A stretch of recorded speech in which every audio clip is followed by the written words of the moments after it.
Şu an Gazze için tutmuş olduğumuz nöbetin 38. günündeyiz. Burada Siyonizme ve emperyalizme karşı nöbetimiz devam ediyor. Farkındalık eylemleri yapıyoruz aynı şekilde. Güncel konuları burada hep beraber konuşmuş oluyoruz. Kamuoyuna duyurmuş oluyoruz. Bugün de gündemimizde esasında hem Sumut filosunun yolda olması, devam eden Gazze'deki kıtlık, açlık hepsi gündemimizde olmakla birlikte geçtiğimiz günlerde Amerika'da birçok İslam ülkesinin lideri işte Birleşmiş Milletler toplantısı çerçevesinde bulundular. Trump'la poz verdiler. Bu kadar İslam ülkesinin lideri Amerika'dayken bakıyoruz Filistin için buradan somut bir kazanım çıktı mı, bir yaptırım çıktı mı? Ne yazık ki böyle bir şey olduğunu görmüyoruz.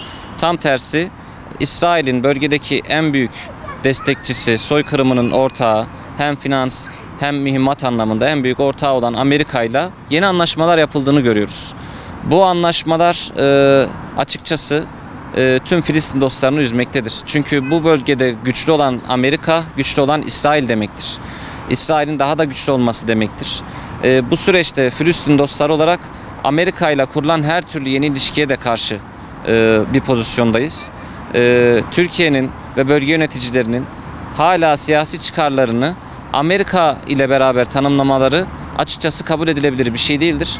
Bu anlamda bölgenin yönetimleri, Türkiye hükümeti aynı şekilde Amerika ile hala ortak çıkar tanımlarına sahip olması bizler için kabul edilecek bir durum değildir. Elbette şunun farkındayız. Bu ilişkiler bir günde kurulmadı.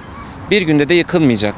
Ama yeni kurulan ilişkiler, yeni yapılan anlaşmalar bakıyoruz Amerika ile kurulmuş müttefiklik ilişkilerini yıkım sürecine değil daha tam tersi onu daha da tahkim eden bir boyuta çekiyor.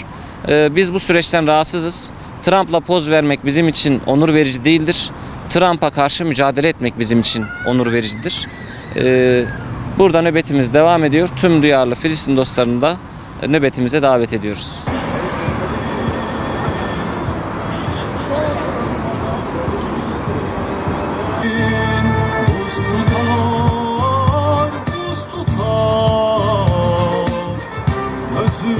Görmez olur. Dost tutar, gözün görmez olur. Esselamu Aleyküm. Ben Fikret Dağ. Ankara ABD Büyükelçiliği önünde eylem yapıyoruz. Bu eylem Hamas'ın çağrısı üzerine başlatıldı. Fakat şu anda küresel Sumut filosunu destekleme amacıyla devam ediyor. Ancak bazı zorluklarla karşılaşıyoruz. Mesela şu karşımda gördüğünüz polis otobüslerini karşımıza çekiyorlar ki sesimizi Amerikalılara duyuramayalım. Tek amaç budur. Kendilerine de söyledik ve bu gizli bir şey değildir. Şu minibüs onların.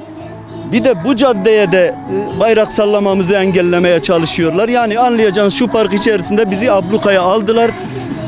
Kamuoyuna arz ediyorum. Vesselamu Aleyküm ve Rahmetullah.